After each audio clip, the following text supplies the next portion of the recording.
귀하고 복된 주일입니다. 오늘 3월 22일 주일 오전 예배로 우리 하나님 앞에 영광을 돌려드립니다.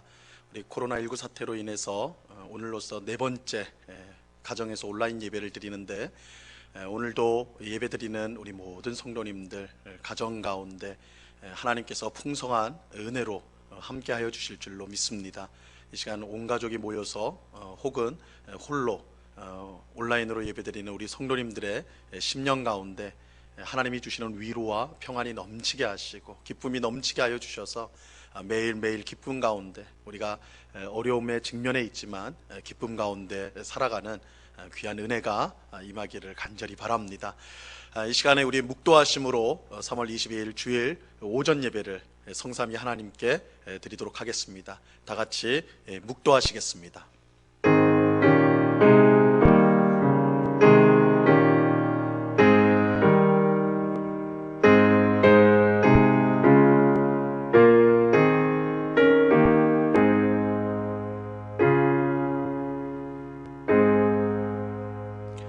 여호와는 마음이 상한 자를 가까이 하시고 충심으로 통회하는 자를 구원하시는도다. 의인은 고난이 많으나 여호와께서 그의 모든 고난에서 건지시는도다.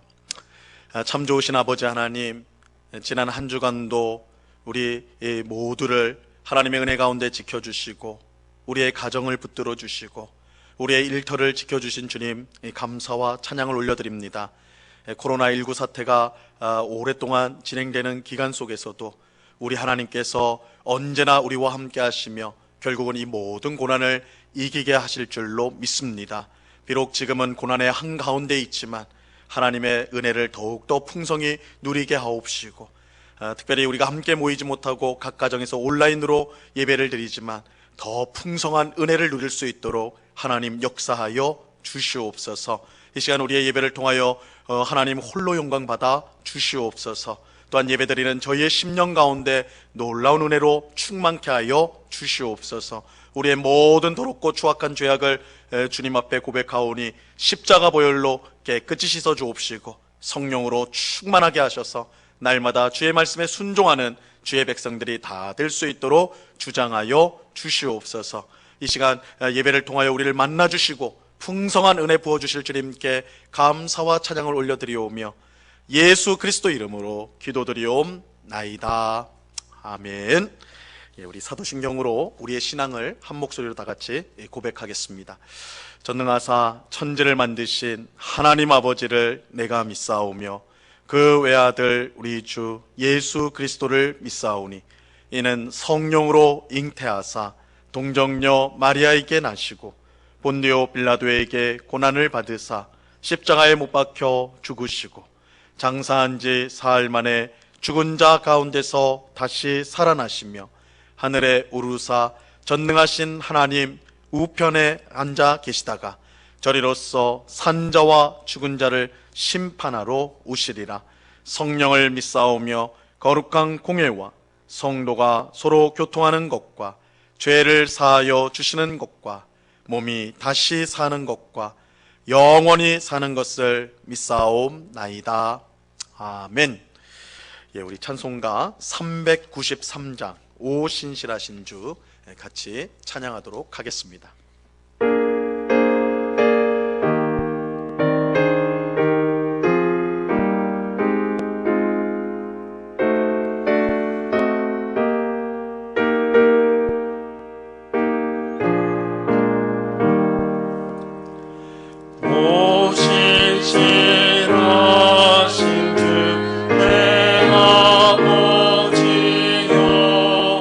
늘 함께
하나님 아버지, 하나님께서는 오늘도 저희의 모든 찬송과 존귀와 영광을 받으시기에 합당하신 거룩하신 분이십니다. 주님께서는 저희를 주의 자녀요 성도로 불러주셨고 오늘 예배의 자리로 저희를 불러주셨습니다. 참으로 감사합니다. 비록 저희가 함께 모여 하나님을 예배하지는 못하지만 이 시간 한마음으로 하나님을 높이며 각자의 처소에서 하나님을 예배하는 주님의 교회가 되게 하여 주시옵소서.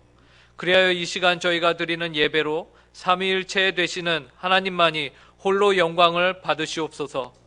하나님, 지난 주간에 코로나19의 전염을 막기 위하여 모든 학교의 개학을 2주 더 연기하기로 결정하였습니다.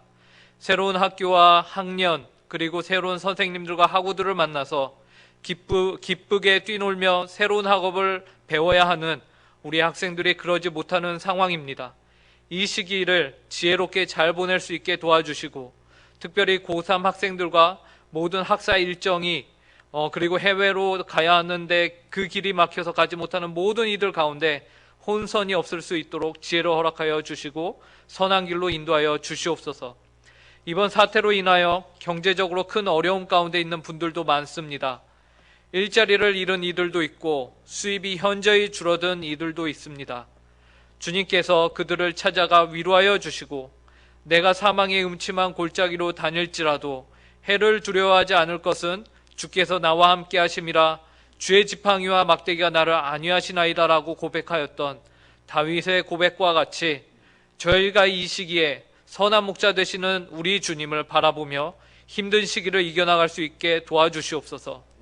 지혜롭게 희망과 용기 잃지 않고 잘 이겨낼 수 있도록 도와주시고 정부는 정부로서의 역할을 잘 감당할 수 있게 하여 주시고 국민은 국민으로서 그 정책을 잘 지지하며 따를 수 있게 하여 주시고 모든 정치인들과 정부 관료들이 힘을 합하여 국민을 참으로 위하는 결정과 정책들을 실행할 수 있도록 지혜와 하나님을 두려워하는 마음을 허락하여 주시옵소서.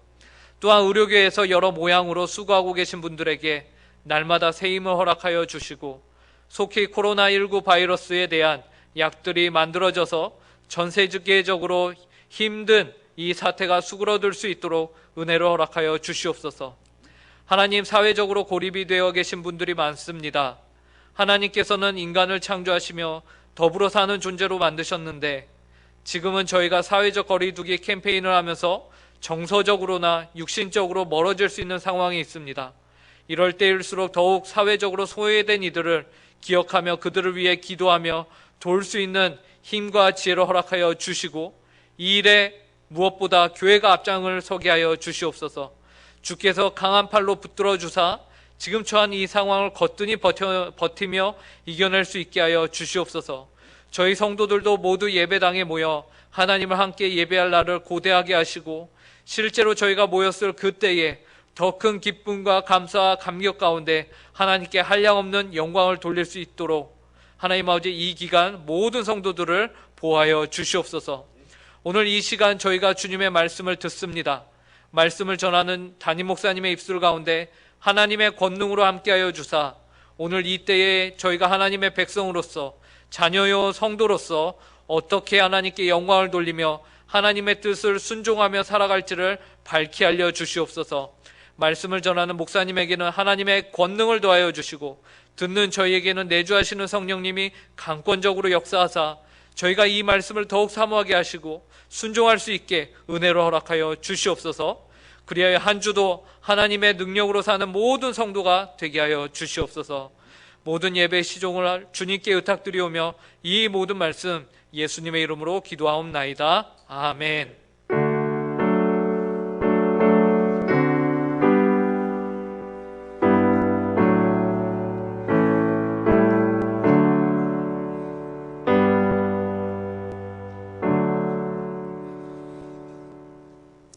우리 하나님의 말씀을 다 같이 보도록 하겠습니다. 신약성경 요한복음 14장 16절 17절 두 절 말씀입니다. 요한복음 14장 16절과 17절 두 절 말씀을 다 같이 보도록 하겠습니다.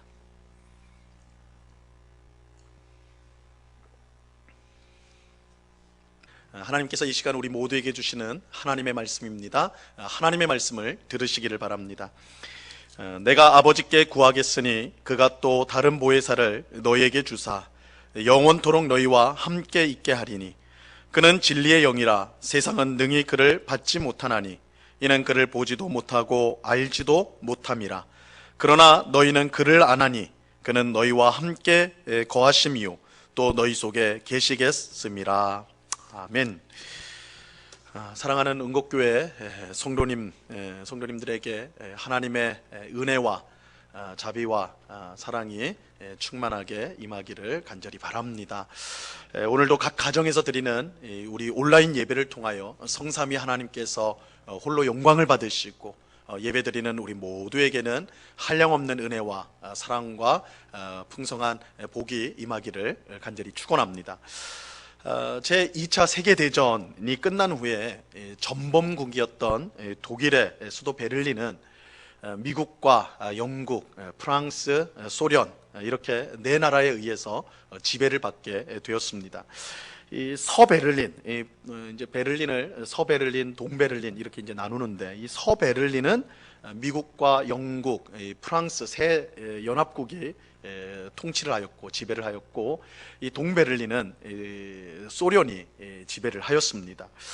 그런데 이 연합국과 소련의 갈등이 깊어졌고 그 결과 1948년 6월에 소련이 결정을 한 가지 아주 중대한 결정을 내리는데 서베를린을 봉쇄하는 결정을 내리게 됩니다.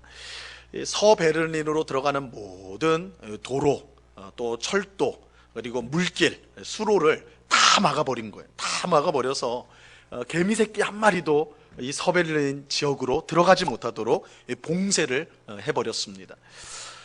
이 서베를린은 마치 육지에 홀로 떠 있는 섬처럼 그렇게 고립이 되었지요. 이 졸지에 200만 명이 넘는 이 베를린 시민들이 먹을 것을 구하지 못하는 생필품을 얻지 못하는 그런 위기에 처하게 되었습니다. 소련은 이처럼 서베를린을 봉쇄해버리면 연합국들이 어쩔 수 없이 항복할 것이다. 자신의 뜻에 굴복할 것이라 그렇게 생각을 하였습니다. 그러니까 200만 명의 서베를린 사람들을 인질로 잡은 것이지요. 여러분 당시 서베를린 사람들이 얼마나 두려웠을까요? 여러분 얼마나 두려웠을까요? 최근에 우리는 마스크를 구하지 못해서 발을 동동 구르지 않았습니까? 이 마스크 하나 우리가 제대로 살 수 없어 원하는 만큼 구할 수 없어서 굉장히 발을 동동 구르고 당황해하지 않았습니까? 하지만 이 서베를린 사람들은요 먹을 것, 생필품 그야말로 사람이 살아가는데 꼭 필요한 것들을 전혀 얻을 수 없는 그런 상황에 처하게 되었던 거예요. 그들이 느꼈을 공포는 정말 쉽게 상상하기가 어려운 정말로 큰 공포였습니다. 그런데 이런 상황에서 인류 역사상 가장 위대한 작전이 펼쳐지게 됩니다. 미국은 고립된 서베를린 사람들에게 먹을 것을 생필품을 전달하는 작전을 펼치게 되지요. 그런데 방금 전에 말씀드린 대로 서베를린으로 들어가는 모든 도로와 철길 그리고 수로 물길이 다 막혔는데 어떻게 먹을 것을 전달할 수 있었을까요? 게다가 뭐 수백 수천 명이 아니라 200만 명이라는 그 엄청난 사람들을 먹여야 하는 그들을 먹여야 하는 그 막대한 음식 생필품을 어떻게 전달할 수 있었을까요? 여러분 땅으로 가는 모든 길은 다 막혔지만 열린 곳이 하나가 있었어요. 그 서베를린을 향하는 모든 길이 다 막혔는데 딱 하나 열린 곳이 있었습니다. 바로 하늘이었어요. 하늘길이 열려 있었어요. 미국은 유일하게 열려 있는 하늘길을 이용하였습니다. 미국은 동원할 수 있는 모든 수송기를 다 투입하여서요 하루 3,000톤의 생필품을 서베를린에 공수를 하였다고 그래요. 비행기를 통해 가지고 전달을 한 거예요. 그러니까 육지로 땅으로 가는 길이 다 막히니까 하늘로 수송기를 통해서 보냈는데 하루에 무려 3,000톤의 생필품을 보냈다고 합니다. 이제 3,000톤 하니까 감이 잡히지가 않을 텐데 이 3,000톤이 얼마나 대단한 거냐면 이 20kg 우리식으로 하면 20kg 쌀을 15만 개를 보낸 겁니다. 15만 개. 그러니까 엄청난 숫자죠, 엄청. 어떤 날은요 1분에 한 대꼴로 수송기가 이륙을 했다고 그래요. 그러니까 1분에 한 대꼴로 계속 끊임없이 서베를린 향해 나아갔습니다. 그리고 그해 크리스마스 12월 25일 크리스마스에는 무려 1만 3천 톤 13,000톤의 생필품이 전해졌는데 20kg 쌀 65만 개 분량의 생필품이 공수가 되었어요. 결국 서베를린 공수 작전을 통해서 이 소련의 봉쇄 작전은 실패로 돌아가게 되고 11개월 만에 소련은 이 봉쇄 작전을 이제 봉쇄를 풀게 되었습니다. 여러분, 서베를린 사람들이 하늘로부터 날아오는 비행기를 보면서 어떤 마음이 들었겠습니까? 얼마나 감격이 되었겠어요. 비행기가 날아올 때마다 하늘을 뒤덮는 그 수송기를 보면서 얼마나 큰 감동이 되었을 거예요. 이제 꼼짝없이 죽었구나. 소련이 서베를린으로 들어오는 모든 길을 막았을 때, 야, 이거 꼼짝없이 우리 굶어 죽겠다. 꼼짝없이 우리는 죽게 됐구나. 이런 공포와 두려움이 그들 가운데 있었을 텐데, 수송기를 통해 하늘로부터 오는 양식을 받게 되었을 때 그들은 얼마나 기뻤겠습니까? 서베를린 사람들은 단순히 하늘로부터 양식만 받은 것이 아니라 이 공포를 극복할 수 있다는 용기를 받게 되었고, 또한 모든 어려움을 이길 수 있다는 소망을 받게 되었던 것입니다. 그런데 서베를린 사람들만 이런 위대한 선물을 받은 것은 아닙니다. 오늘 우리가 함께 읽은 본문에 나오는 예수님의 제자들도 이 서베를린 사람들 못지않게 하늘로부터 위대한 선물을 받았어요. 그 선물은 바로 하나님의 영이며 또 다른 보혜사이신 성령님입니다. 성령을 받았어요. 오늘 본문 16절을 보시기 바랍니다. 16절 말씀 보시면요, 내가 아버지께 구하겠으니 그가 또 다른 보혜사를 너희에게 주사 영원토록 너희와 함께 있게 하리니. 오늘 우리가 읽은 이 본문 요한복음 14장은 예수님께서 십자가에 못 박히기 전날 밤에 제자들에게 주신 말씀입니다. 우리가 잘 아는 최후의 만찬, 예수님과 제자들이 나눈 최후의 만찬 후에 주신 말씀이 이 요한복음 14장 말씀이에요. 여러분, 최후의 만찬 후에 제자들의 마음이 어땠을까요? 최후의 만찬을 하면서 제자들은 어떤 마음을 가지게 되었을까요? 예수님은 이미 제자들에게 자신의 죽음에 대해 말씀하셨습니다. 최후의 만찬을 하면서 예수님은 제자들에게 떡과 포도주를 나눠주셨는데, 그 떡과 포도주는 예수님께서 내일 십자가에 못 박히셔서 찢겨질 몸과 흘리신 피를 상징하는 것이었습니다. 물론 예수님은 자신이 죽은 후 3일 만에 다시 살아날 것이다, 부활할 것이라고 말씀하셨어요. 하지만 제자들은 예수님의 부활을 제대로 이해하지 못했습니다. 죽은 사람이 살아난다는 것을 제자들은 도무지 상상할 수가 없었던 것이죠. 제자들의 마음은 두려움으로 점점 더 가득하게 되었어요. 두려움과 염려와 공포로 가득하게 되었어요. 그들은 예수님 한 분만 바라보고 그야말로 자신의 모든 것을 다 버리고 예수님을 쫓았던 사람들이었어요. 그런데 예수님은 자기가 내일이면 십자가에서 죽게 된다라고 지금 말씀하고 있는 거예요. 그러면 제자들은 어떻게 되는 것일까요? 마치 줄 끊어진 연과 같은 신세가 될 수밖에 없는 것이죠. 하루아침에 모든 것을 다 잃어버리게 됩니다. 예수님 한 분만 보고, 예수님 한 분만 바라보고 자신의 모든 것을 버리고 쫓아온 사람들이 이 제자들인데, 예수님 내일 죽는다고 그러니까 다 잃어버리는 것이죠. 다 잃어버리는 것이죠. 물론 이 모든 것은 제자들이 예수님의 부활을 믿지 못한 불신앙 때문이었어요. 만약 그들이 부활을, 예수님의 말씀한 대로 예수님의 부활을 확실히 믿었다면 그렇게 두려워할 필요 없었겠죠. 그들이 믿지 못했기 때문에 이런 두려움을 가지게 된 것입니다. 하지만 예수님은 제자들의 믿음 없음을 책망하지 않으셨어요. 오히려 그들을 감싸주셨습니다. 오늘 읽지는 않았지만 요한복음 14장 1절에 보면요, 이렇게 말씀합니다. 너희는 마음에 근심하지 말라. 하나님을 믿으니 또 나를 믿으라. 예수님은 너희는 언제쯤 나를 제대로 믿을 수 있겠느냐, 언제쯤 너희 신앙이 철이 들겠느냐, 이렇게 야단치지 않으셨어요.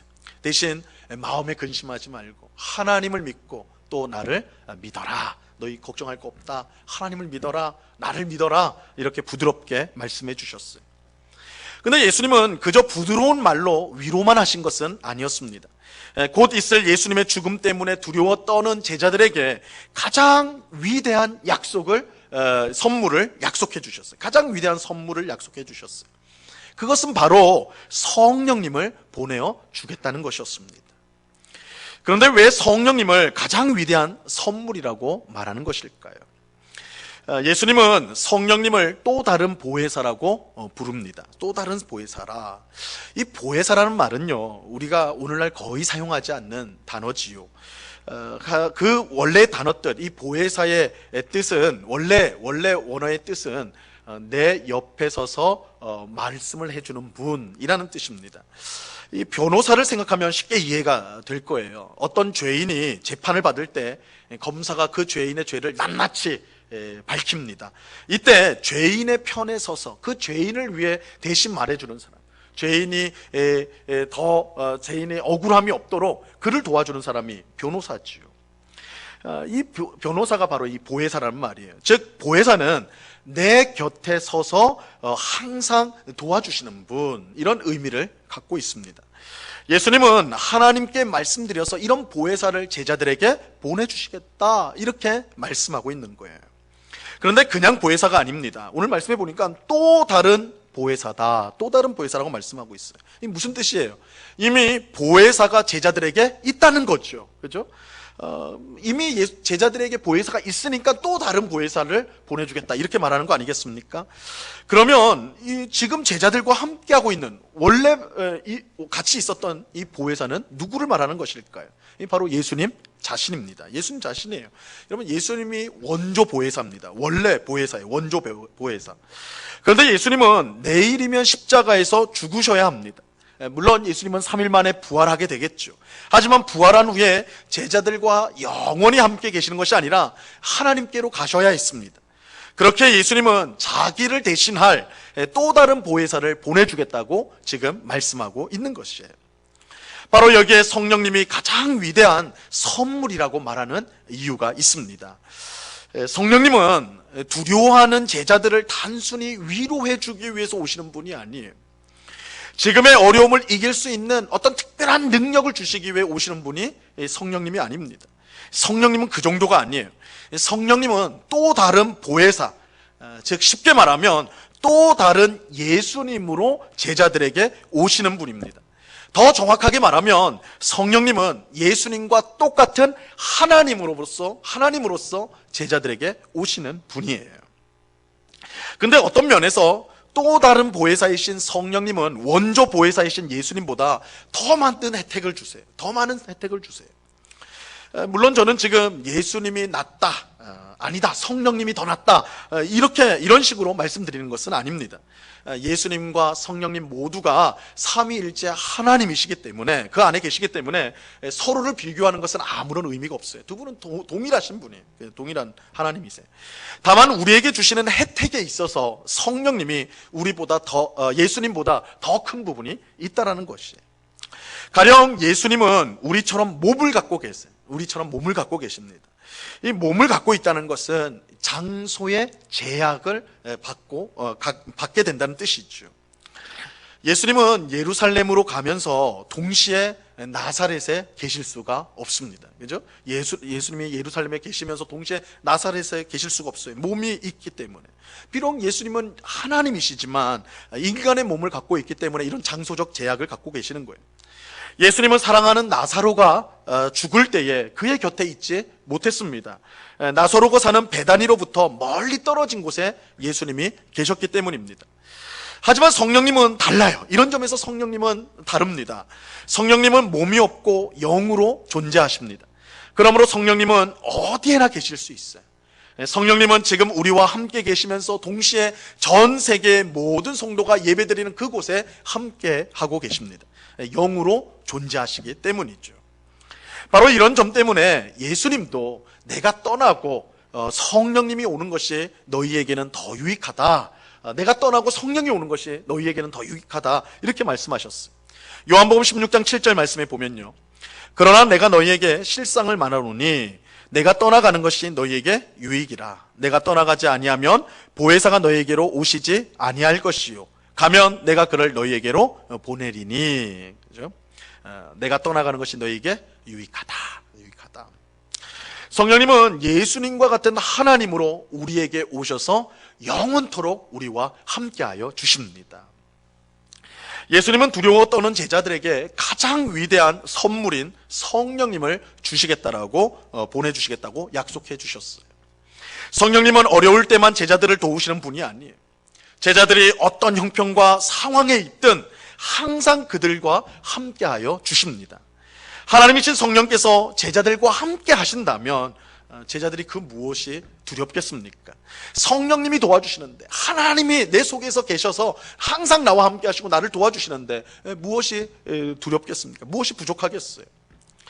여러분, 우리가 잘 아는 것처럼 제자들은 예수님이 체포되실 때 모두 다 도망가 버렸어요. 심지어 베드로는 예수님을 모른다고 3번이나 부인하기까지 했습니다. 유대인들을 너무너무 두려워했어요. 종교 지도자들을 두려워했어요. 하지만 그랬던 제자들이 사도행전에 가면 완전히 변해요. 완전히 변해요. 도망치고 부인했던 제자들이 이제는 유대인들 앞에서, 종교 지도자들 앞에서 담대히 복음을 전합니다. 감옥에 갇혀도 두려워하기는커녕 오히려 예수님 때문에 내가 고난을 받는구나, 예수님 때문에 고난을 받으니 얼마나 이거 영광스러운가, 오히려 그들은 기뻐하였어요. 어떻게 이런 일이 가능할까요? 그 이유는 단 하나예요. 그들이 성령을 받았기 때문입니다. 성령님을 받았어요. 예수님이 약속하신 성령님이 오순절날 제자들에게 임하자 그들은 완전히 새로운 사람이 되었습니다. 성령 하나님이 내 속에 들어와 계시는데 내가 두려워할 것이 무엇인가? 제자들은 완전히 새 사람이 되어 예수님을 전하는 강력한 증인들이 되었습니다. 그런데 중요한 것은 예수님이 약속하신 이 성령님이 단지 제자들에게만 주어지는 선물이 아니었다는 거예요. 예수님을 믿는 모든 사람에게 주어지는 선물입니다. 이것은 지금 예배를 드리는 우리 또한 예외가 아닙니다. 예수님을 믿는 우리 안에 이미 성령님이 계신 줄로 믿습니다. 정말 그래요. 우리가 예수님을 믿는다면 이미 성령 하나님께서 선물로서 우리 안에 들어와 계십니다. 그러므로 우리는 제자들처럼 어떤 어려움을 만나도 두려워할 필요가 없어요. 성령 하나님께서 언제나 우리와 함께 하시기 때문이에요. 성령님은 하나님이세요. 하나님이 우리 속에 들어와 우리와 함께 하시기 때문에 우리는 어떤 형편과 상황 속에서도 두려워하거나 염려할 필요가 없습니다. 여러분, 성령 하나님과 함께하는 성도를 무너뜨릴 수 있는 것은 이 세상에 아무것도 없어요. 왜냐하면 하나님보다 더 큰 것이 이 세상에는 없기 때문입니다. 지금은 코로나19 바이러스가 제일 무서운 것처럼 보여요.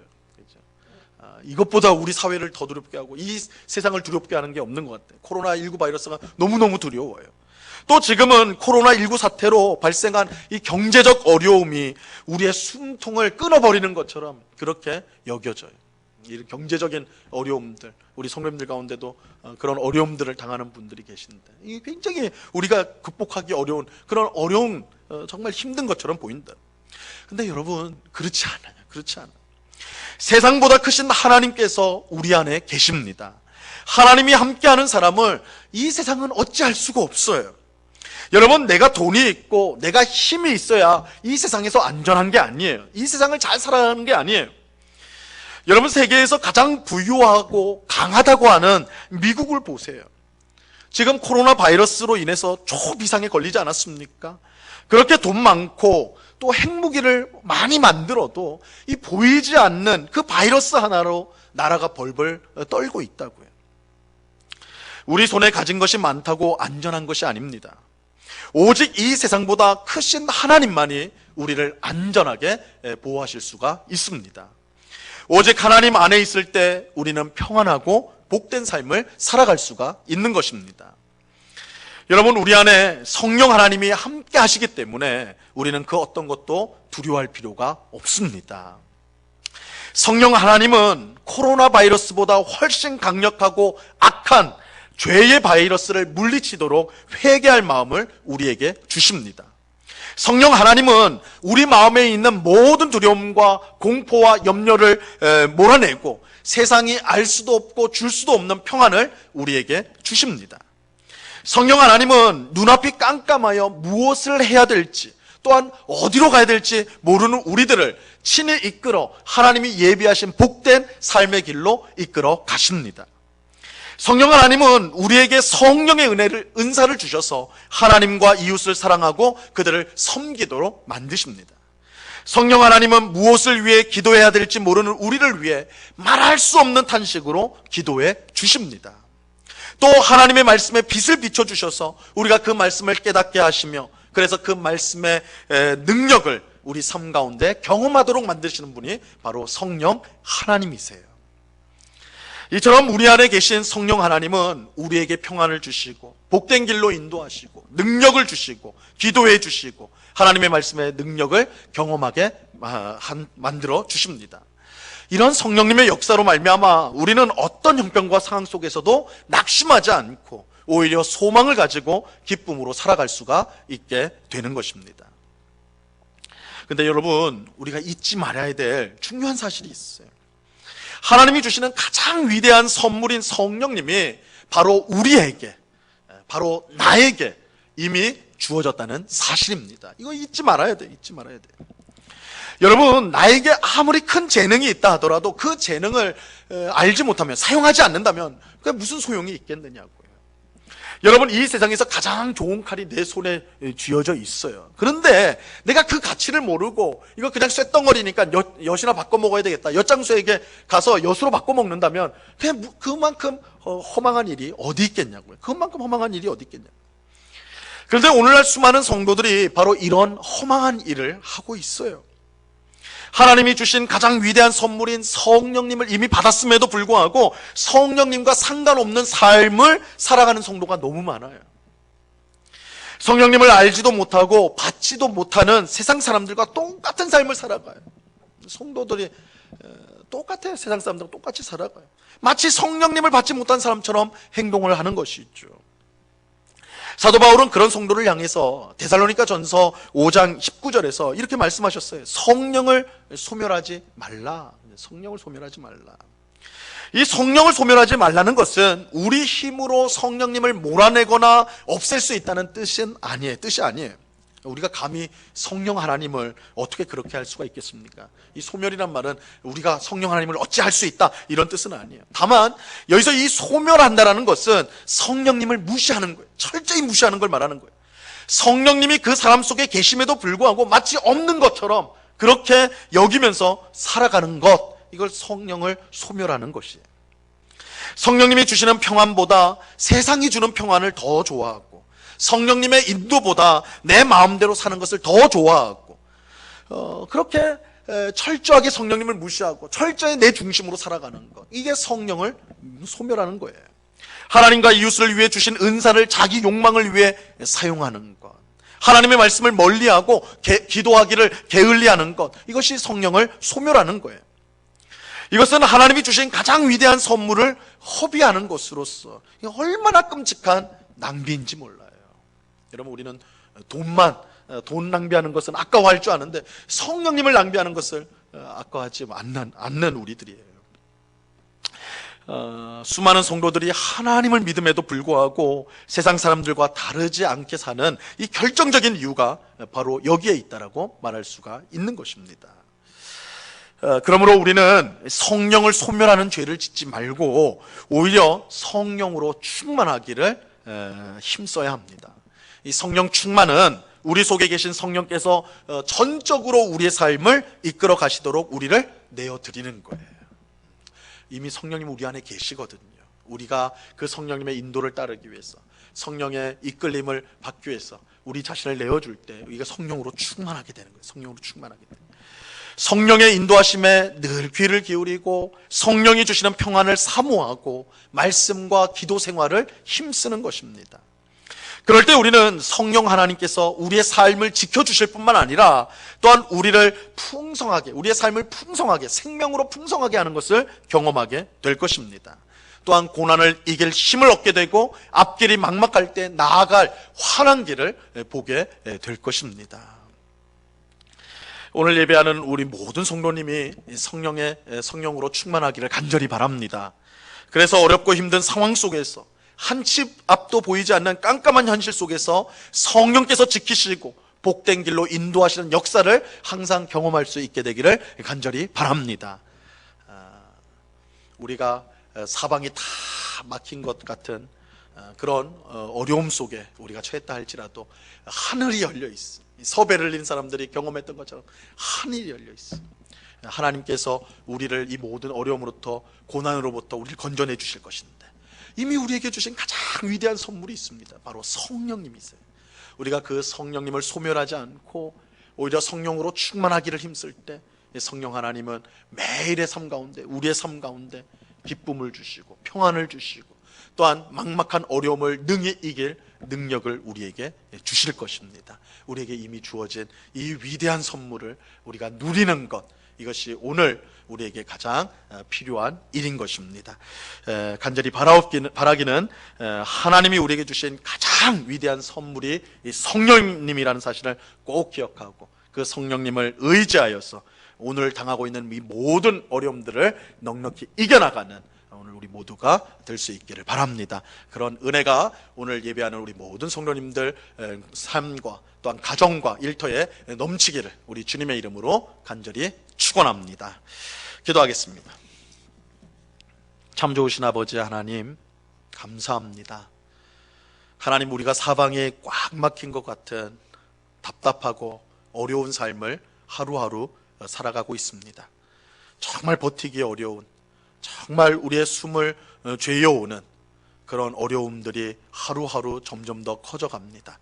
그러나 주님, 사방이 다 막히는 때라도 하늘은 언제나 열려있고 하나님은 언제나 그런 우리들을 구하여 주시고 풍성한 은혜를 베풀어 주십니다. 하나님이 이미 우리에게 가장 귀한, 가장 놀라운 선물인 성령님을 우리에게 주셨습니다. 우리가 성령 하나님을 우리 마음속에 주인으로 모시고 성령의 인도를 따라서 살아갈 때에 우리는 세상이 줄 수도 알 수도 없는 평안을 누리게 되고, 또한 앞길이 막막할 때, 깜깜할 때라도 환한 빛을 비추며 옳은 길로, 복된 길로 나아가게 될 것입니다. 또한 성령님을 통하여 말씀의 능력을 경험하게 되고, 성령님을 통하여 기도의 풍성한 은혜를 누리게 될 것입니다. 이 귀한 선물을 우리가 받았사오니 아버지 하나님, 성령을 소멸하는 죄를 버리게 하시고 성령의 충만한 삶을 살아가는 주의 백성들이 다 될 수 있도록 은혜 내리워 주시옵소서. 감사하며 예수 그리스도 이름으로 기도드리옵나이다. 아멘. 교회 소식을 전하도록 하겠습니다. 우리 첫 번째는 우리가 온라인 예배, 오늘로 네 번째 이렇게 온라인 예배를 드렸는데요. 다음 주까지 우리 3월 29일 주일까지 5번의 온라인 예배를 그렇게 드리도록 하겠습니다. 그래서 저희가 지금 기대하고 또 기도하는 것은 우리 4월 첫째 주에는 우리가 예배당에 함께 모여서 예배 드릴 수 있기를 그렇게 기도하고 기대하고 있습니다. 우리 성도님들도 그렇게 많이 기도해 주시고 또 마음을 모아 주시기를 바랍니다. 우리 지금까지는 우리가 주일 예배만 이렇게 영상으로 올렸는데, 수요일에도 우리가 수요 예배 영상을 올리도록 하겠습니다. 그래서 3월 25일 수요일과 4월 1일 수요일 수요 예배 영상이 교회 홈페이지와 유튜브로 올라가게 됩니다. 우리 부목사님들이 설교를 해주실 것입니다. 세 번째로는요, 응곡가정예배 책자와 교회 홈페이지 활용을 잘 해주시기를 부탁을 드립니다. 예배가 중단되는, 이제 예배당에서 모이는 것이 중단된 이 상황 속에서 우리 가정에서 더욱더 왕성하게 말씀을 읽고 예배하고 기도하는 일들이 있기를 바랍니다. 예배 헌금은 교회 은행 계좌로 보내주실 수가 있습니다. 안내된 계좌로 이름과 함께 보내주시면 되겠습니다. 교회 화장실 공사가 2주 동안 이제 진행이 되어서 이제 완료가 되었습니다. 또 우리 청장년들이 많이 참여를 해주셔서 교회 전체 페인트 작업이 지난주까지 해서 모두 잘 진행이 되었습니다. 우리 수고해주신 성도님들께 감사를 드립니다. 우리 다음 주에는 이제 전등을 교체하는 작업을 그렇게 하도록 하겠습니다. 이 시간에 우리 봉헌 찬송을 드리도록 하겠습니다. 찬송가 191장 같이 찬양하도록 하겠습니다.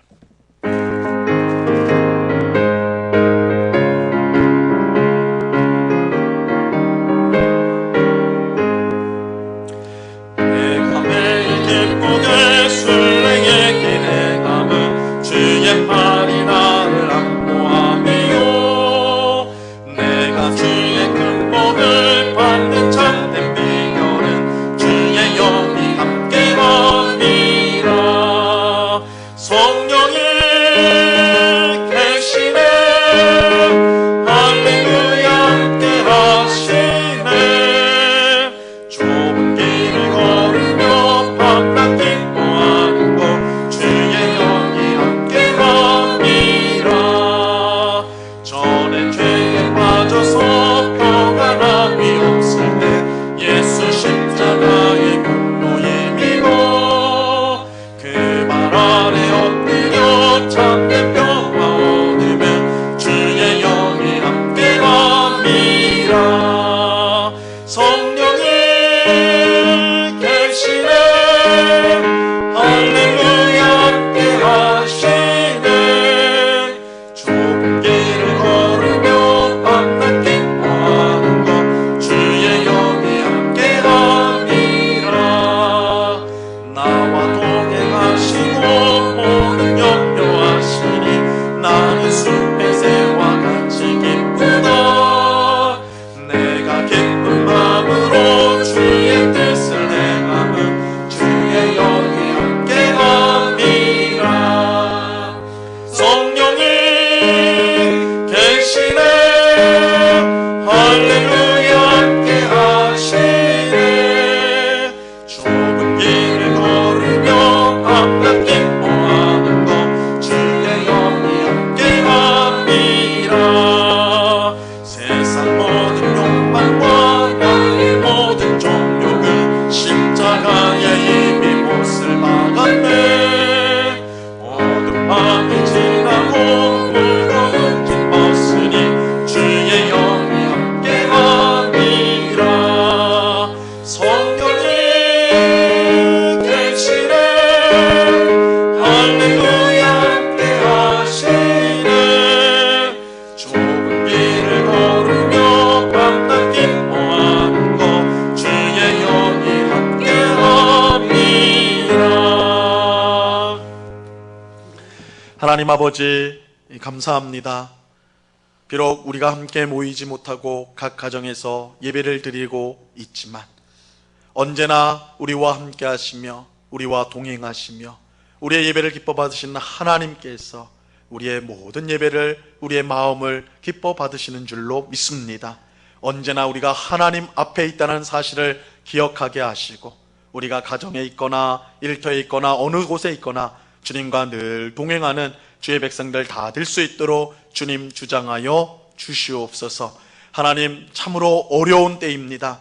그러나 주님을 사랑하는 마음으로 이렇게 주님 앞에 봉헌한 그 마음을 하나님께서 기쁘게 받아주셔서 정말 주께서 우리의 삶 가운데 풍성한 은혜 베푸시는 것을 경험하는, 하나님께서 우리의 인생을 책임져 주시고 우리의 가정을 책임져 주시는 것을 경험하는 이 시기가 될 수 있도록 주님 주장하여 주시옵소서.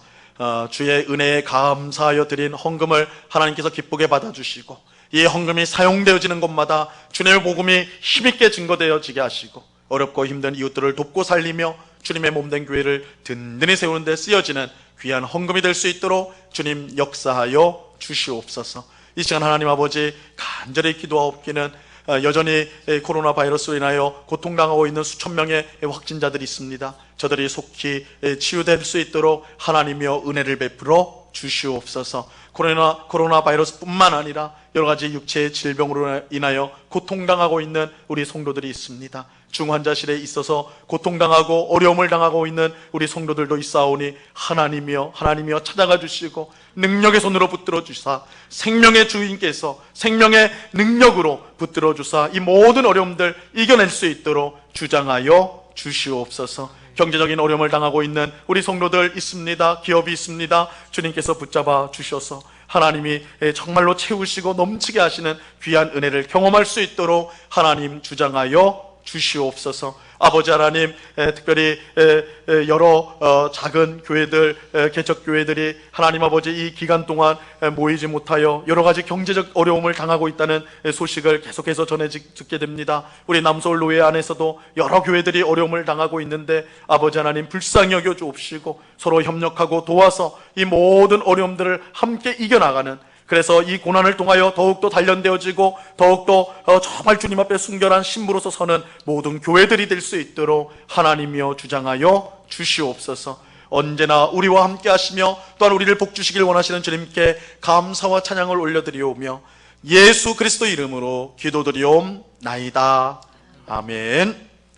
지금은 우리 주 예수 그리스도의 은혜와 아버지 하나님의 극진하신 사랑과 성령 하나님의 교통하심과 충만케 하심과 늘 동행하심이 하나님께서 우리에게 주신 가장 위대한 선물인 성령 하나님을 우리 마음 가운데 모시고 성령을 소멸하는 죄를 짓지 않고 오히려 항상 성령 충만하기를 구함으로 말미암아 성령이 주시는 참된 평안을 누리고 그 능력을 힘입고 그 은사를 힘입어 더욱더 주님을 잘 섬기며 이웃을 더욱더 잘 사랑하며 살아가기로 그 마음에 다짐하고 소원하는 주의 사랑하시는 모든 성도들의 심령 위에 그 가정 위에 그 일터 위에 주님의 몸된 교회 위에 이제로부터 영원토록 함께하기를 간절히 축원하옵나이다. 아멘.